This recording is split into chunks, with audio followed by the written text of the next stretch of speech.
Hello viewers, welcome back to the channel. ఎలా ఉన్నారండి? నేనైతే చాలా బాగున్నాను. మరి ఈరోజు టాపిక్లో మనం వీర్య కణాల సంఖ్యను సహజంగా ఎలా ఇంప్రూవ్ చేసుకోవాలి అంటే through our life style modifications కావచ్చు, మన యొక్క డైట్ ప్లాన్ చేంజెస్ కావచ్చు, వీటి ద్వారా సహజంగానే వీర్య కణాలని మనం ఇంప్రూవ్ చేసుకోవచ్చు అని చెప్పేసి సైంటిఫిక్గా నిరూపించబడింది.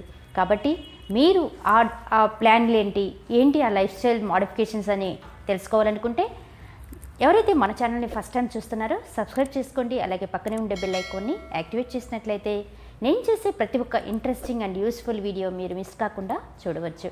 అట్ ద సేమ్ టైం ఈ వీడియో మీద మీకు ఇంట్రెస్ట్ అనిపిస్తే వీడియో చివరి వరకు చూడండి. చూసి ఒక లైక్ చేసినట్లయితే మీరు నాకు మోటివేషన్ చేసిన వాళ్ళు కాకుండా ఛానల్కి సపోర్టివ్గా కూడా ఉంటుంది. మరికొత్త వీడియోస్ని నేను చేయడానికి ఎంకరేజ్ చేసిన వాళ్ళు అవుతారు. మరి ఆలస్యం ఎందుకు, వీడియోలోకి వెళ్ళిపోదామా?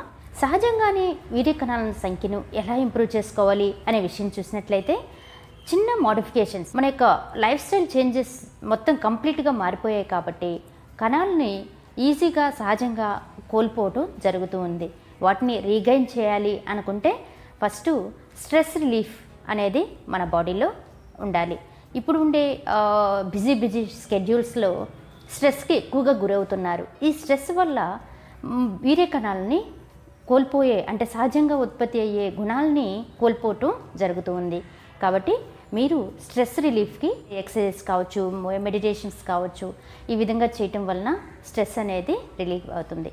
At the same time diversional therapy అంటే మీకు ఏదైనా కష్టం అనిపించినప్పుడు, స్ట్రెస్గా అనిపించినప్పుడు కొంచెం డైవర్షనల్గా మీరు ఆలోచించి స్ట్రెస్ని కోపప్ చేసే విధంగా ఉండాలి. నెక్స్ట్ థింగ్ చూసినట్లయితే ఆల్కహాల్ అనేది మొరార్లెస్ అప్పుడప్పుడు తీసుకోవచ్చు, బట్ స్మోక్ అనేది ఖచ్చితంగా అవాయిడ్ చేసుకోవాలి. మీకు అంటే పిల్లలు కలిగే వరకు అంటే మేము ఆల్కహాల్ తీసుకోవటం ఆపలేము అనుకునే వాళ్ళు వీక్లీ 1 or 2 పెగ్స్తో కంట్రోల్ చేసుకోవడానికి ట్రై చేయండి. బట్ పిల్లలు కలిగే వరకు కంప్లీట్గా అవాయిడ్ చేసినా కూడా మంచిదే. ఇప్పుడు ఫర్ ఎగ్జాంపుల్ స్పోమ్ కౌంట్ ఎంత ఉంది అని తెలుసుకోవాలంటే ల్యాబొరేటరీలో చెక్ చేయడం జరుగుతుంది. ఒక్కసారి మీరు సెమెన్ కౌంట్ ఎంత ఉంది అని తెలుసుకుంటే చాలా మంచిది. వన్స్ మీరు తెలుసుకున్న తర్వాత మీలో కౌంట్లో తక్కువగా అనిపించినట్లయితే నేను చెప్పబోయే ఈ లైఫ్ స్టైల్ మోడిఫికేషన్ చేసి మళ్ళీ రీఅసెస్మెంట్ అంటే ల్యాబొరేటరీలో చెక్ చేసుకున్నట్లయితే మీకు ఖచ్చితంగా ఆ వేరియేషన్ అనేది ఐడెంటిఫై చేయడం జరుగుతుంది. ఒక ml ఆఫ్ స్పర్మ్లో 15 నుంచి greater than 200 millions of sperms అనేవి నార్మల్గా రేంజెస్ చెప్పుకోవచ్చు. మీకు కానీ ఇంతకంటే తక్కువగా అనిపించినట్లయితే కొంచెం మీ లైఫ్ స్టైల్ మోడిఫికేషన్స్ని చేంజ్ చేసుకోండి. ఇందులో WHO 2019లో ల్యాబొరేటరీలో మీరు చెక్ చేసుకున్నట్లయితే ఖచ్చితంగా మీకు ఐడెంటిఫై అవుతుంది. స్పర్మ్ యొక్క మొటిలిటీ అంటే దాని యొక్క కదలిక ఎలా ఉంది, షేప్ ఆకారం ఎలా ఉంది. యాక్చువల్గా జనరల్గా మీరు చూసినట్లయితే స్పర్మ్ ఎలా ఉంటుంది, దానికంటూ ఒక హెడ్ ఉంటుంది, నెక్ ఉంటుంది, టైల్ ఉంటుంది. అప్పుడు మాత్రమే మొటిలిటీ అంటే ఆ యొక్క కదలిక అనేది చాలా బాగుంటుంది. ఎవరిలైతే గుణాలు తక్కువగా ఉంటాయో ఈ యొక్క స్పర్మ్ యొక్క మొటిలిటీ తక్కువగా ఉంటుంది, హెడ్ అనేది ఒక్కోసారి ప్రజెన్స్ అవ్వదు, టైల్ ప్రాబ్లం ఉంటుంది. కాబట్టి ఈజీగా ప్రెగ్నెంట్ అయ్యేదానికి ఛాన్సెస్ అనేది చాలా తక్కువగా ఉంటాయన్నమాట. సో ఈ విధంగా మీరు WHO 2019 ల్యాబొరేటరీలో మీరు చెక్ చేసుకున్నట్లయితే మీ యొక్క రిపోర్ట్ను బట్టి మీ లైఫ్ స్టైల్ మోడిఫికేషన్ని చేసుకున్నట్లయితే ఖచ్చితంగా మీలో స్పర్మ్ న్యాచురల్గానే ఇంక్రీజ్ అవటం గమనించవచ్చు. యాంటీ ఆక్సిడెంట్ ఫుడ్స్ని ఎక్కువగా ప్రిఫర్ చేస్తూ ఉండాలి. విటమిన్ సి అంటే సిట్రస్ ఫ్రూట్స్ని ఎక్కువగా తీసుకోవాలి. జ్యూసెస్ రూపంలో కానీ హోల్ ఫ్రూట్స్ కానీ తీసుకోవటం మంచిది. గ్రీన్ లీఫీ వెజిటబుల్స్లో ఎక్కువగా స్పినాచ్, ఫ్రూట్స్లో చూసినట్లయితే పొమోగ్రానేట్ అంటే దానిమ్మ పళ్ళల్లో కూడా ఎక్కువగా ఈ స్పర్మ్ కౌంట్ని ఇంక్రీజ్ చేసే గుణాలు ఎక్కువగా ఉన్నాయన్నమాట.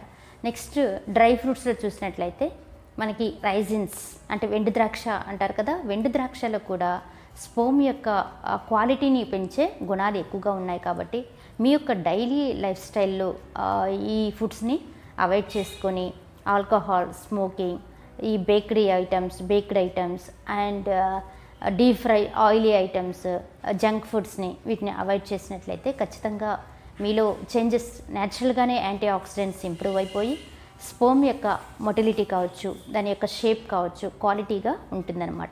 నెక్స్ట్ వచ్చేసి టిండ్ ఫుడ్స్ లేదంటే క్యాండ్ ఫుడ్స్ అంటే స్టోర్ చేసి ఉంటారు కదా, పికిల్స్ కావచ్చు లేదంటే స్వీట్ ఐటమ్స్ కూడా ఇప్పుడు క్యాండ్ రూపంలో వస్తున్నాయన్నమాట. అంటే స్టోరేజ్ ఫుడ్స్ని అవాయిడ్ చేసుకోవటం మంచిది. ఈ స్టోరేజ్ ఫుడ్స్లో కాస్త కెమికల్స్ యాడ్ చేయడం వలన ఆ ఎఫెక్ట్ అనేది టెస్టోస్టెరాన్ అంటే హార్మోనల్ మీద ఎఫెక్ట్ అయిపోయి ఎక్కువగా స్పోమ్ యొక్క క్వాలిటీని తగ్గించే గుణాలు ఈ క్యాన్డ్ ఐటమ్స్కి ఎక్కువగా ఉన్నాయి. కాబట్టి మీరు ప్రెగ్నెన్సీకి ట్రై చేయాలి అనుకుంటే మీ ప్రెగ్నెన్సీ వచ్చే వరకు క్యాన్డ్ ఐటమ్స్ని అవాయిడ్ చేయటం మంచిది.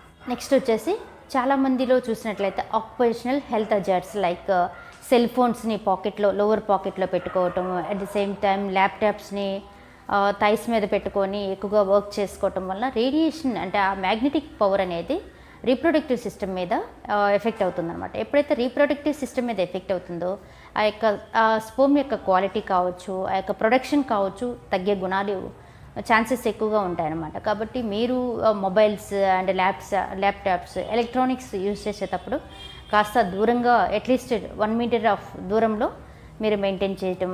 At the same time once use చేసిన తర్వాత మొబైల్స్ కావచ్చు, ల్యాప్టాప్ కావచ్చు కొంచెం దూరంగా పెట్టడం. ఈ విధంగా నెక్స్ట్ నిద్రపోయేటప్పుడు అంటే బెడ్ పక్కనే పెట్టుకొని మొబైల్స్ని క్యారీ చేయటం, నిద్రపోయేటప్పుడు కూడా తల కింద లేదంటే పిల్లో కింద ఈ విధంగా మొబైల్స్ని పెట్టడం వల్ల ఆ మ్యాగ్నెటిక్ పవర్ అనేది ఎక్కువగా రేడియేషన్ ఎఫెక్ట్ అయ్యేదానికి కూడా ఛాన్స్ ఉంటుంది. ఎవరికైతే స్పోమ్ కౌంట్ తక్కువగా ఉంది అనుకునే వాళ్ళు ఖచ్చితంగా వీటన్నిటిని కాస్త అవాయిడ్ చేసుకోవటం మంచిదనమాట. నెక్స్ట్ చాలామంది మీడియాని చూసో కావచ్చు లేదంటే ఓన్ ప్రిస్క్రిప్షన్ అనేది చేసుకొని టెస్టోస్టెరాన్ ట్యాబ్లెట్స్ని యూజ్ చేస్తూ ఉంటారన్నమాట.